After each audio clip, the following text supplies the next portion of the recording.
Cardboard role అనేది తీసుకోవాలి. ఇది వచ్చేసి ప్లాస్టర్ అయిపోయిన తర్వాత మిగిలిన రోల్ అనమాట. దీన్ని చూసుకుంటే కొంచెం గట్టిగా కూడా ఉంది కదా. నాకు ఒక చిన్న ఐడియా వచ్చింది, కిచెన్లో గ్లాస్లో పెట్టుకుని స్టాండ్ లాగా యూజ్ చేసుకోవచ్చు కదా అని. దానికోసం మన స్టాండ్ ఉంటుంది కదా, గోడకు పెట్టుకునే స్టాండ్కి ఈ రోల్ని మనం ప్లాస్టర్తో అతికించుకోవాలి. ఒక్కసారిగా కాదు, 4-5 సార్లు వేసుకుంటేనే గట్టిగా ఉంటుందన్నమాట. అలా లాక్ అయిపోతుంది. చూసారు కదా, ఇలా లాక్ అయిన దాంట్లో మనం పప్పు గుత్తి కూడా పెట్టుకోవచ్చు. నాకు ఆ తర్వాత ఐడియా వచ్చిందనమాట. నేనైతే యాక్చువల్లీ రెడీ చేసింది గ్లాసులో పెట్టుకోవడానికి మాత్రమే.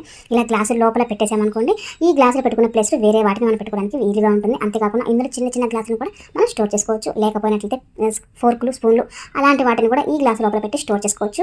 చూసారు కదా, ఐడియా నచ్చింది కదా, తప్పకుండా ట్రై చేయండి. మనం ఎప్పుడైనా ప్రయాణం చేసేటప్పుడు మనం యూజ్ చేసుకునే లోషన్, ఇంకా హెయిర్కి పెట్టుకునే ఆయిల్, ఇలాంటి వాటిని తీసుకెళ్లాల్సి వస్తుంది. అంటే వీటిని డైరెక్ట్గా మనం బ్యాగ్లో కానీ, ఇంకా హ్యాండ్ బ్యాగ్లో కానీ పెట్టేసుకున్నాం అనుకో, అది ఎక్కడ ఓపెన్ అయిపోయి లోపల ఉన్నది బయటకు వచ్చేస్తాయి అన్న భయం అయితే ఉంటుంది కదా. అలాంటి టైంలో దీన్ని పూర్తిగా ఓపెన్ చేసేది, దీనిపైన ఏదైనా పాలిథిన్ కవర్ ఉంటుంది కదా, దాన్నైనా కొంచెం అంతైనా కట్ చేసుకోవచ్చు. నేనైతే కట్ చేయట్లేదు. ఇలా పూర్తిగా కవర్ మొత్తాన్ని పెట్టేసిన తర్వాత యాజ్ యూజ్గా దానికి వచ్చే మూత పెట్టేసామనుకోండి, చక్కగా లోపల ఉన్నది ఏదైనా రాకుండా ఉంటుంది. ఈ టిప్ మనం పచ్చడి క్యారీ చేసుకోవాలి అని అనుకున్న టైంలో కూడా సేమ్ ఇలానే పెట్టేస్తే ఆయిల్ అనేది కొంచెం కూడా బయటికి రాకుండా ఉంటుంది.